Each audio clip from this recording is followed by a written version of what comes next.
kapal selam tenggelam, kenapa awak kapal tidak keluar untuk berenang menyelamatkan diri dari musibah yang mereka alami?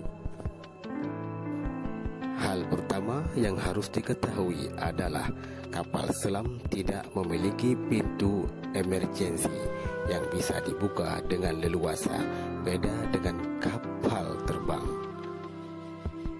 Pintu kapal selam jauh lebih rumit dari yang dibayangkan karena dirancang agar tidak bisa dimasuki air laut.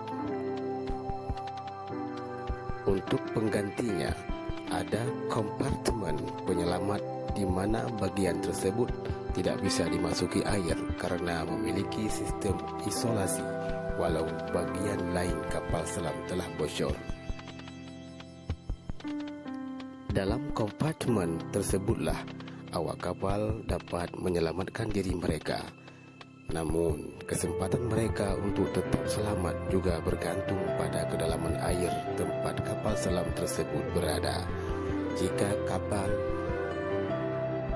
KRI Nanggala 402 hilang di kedalaman 700 meter, apakah yang terjadi jika kru nekat keluar dari kapal?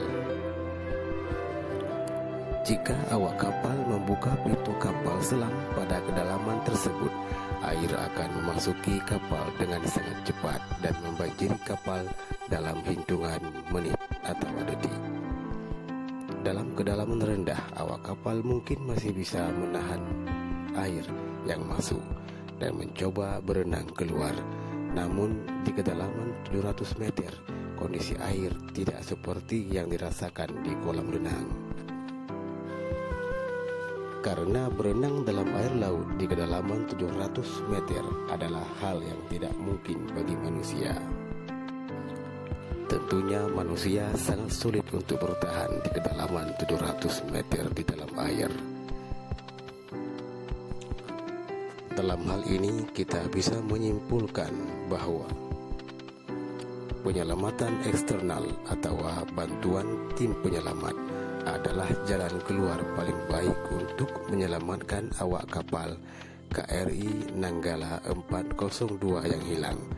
Namun, waktu adalah musuh dalam penyelamatan kapal selam. Awak kapal harus segera diselamatkan sebelum persediaan oksigen habis. Semoga saja mereka masih hidup dan masih bisa bersama kita nantinya. Wallahu a'lam.